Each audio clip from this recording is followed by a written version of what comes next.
Have you ever seen those reality TV shows where survivalists like Bear Grylls try to build a fire from scratch?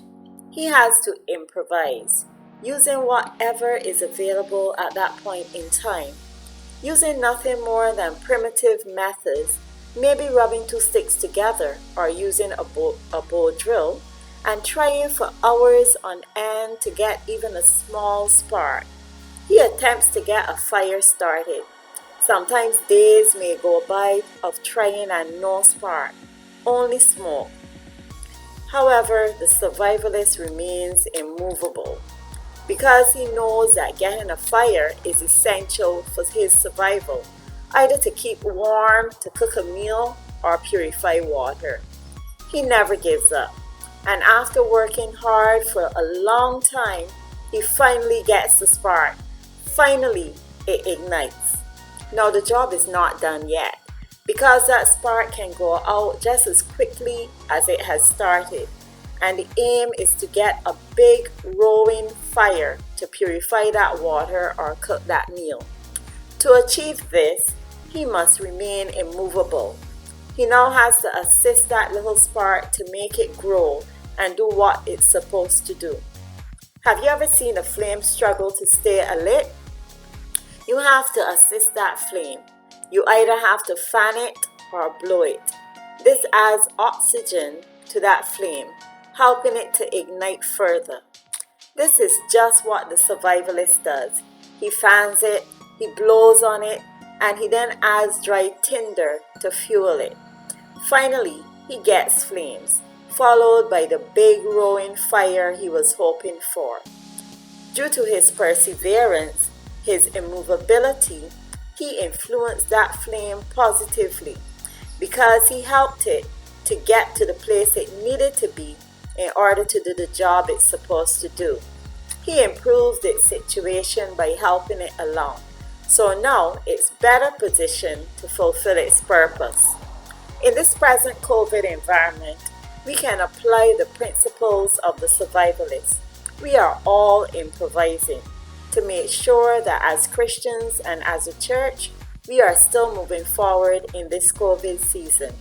Whether it's the use of social media for church services or for ministry meetings, the situation is new. Although it's different, we must remain immovable in our pursuit to be strong believers and to remain a focused church, carrying out God's mandate, regardless of the circumstances.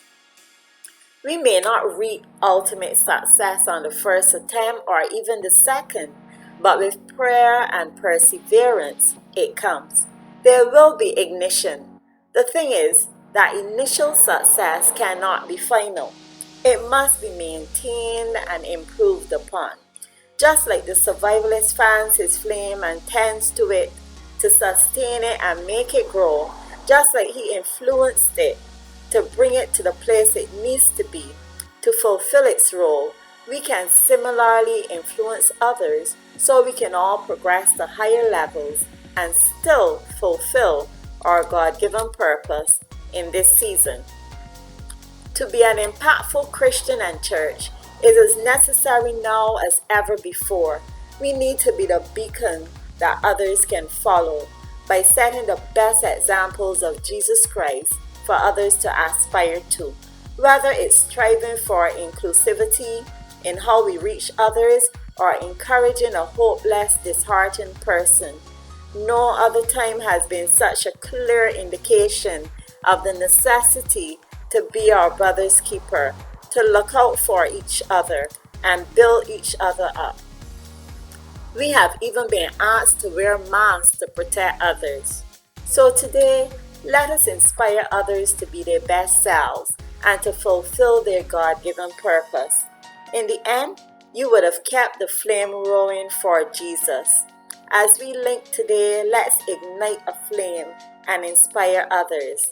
As the Word of God says in Matthew 5, verses 14 to 16, in the Message Bible, here's another way to put it.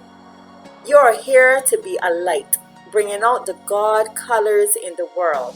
God is not a secret to be kept. We're going public with this, as public as a city on a hill.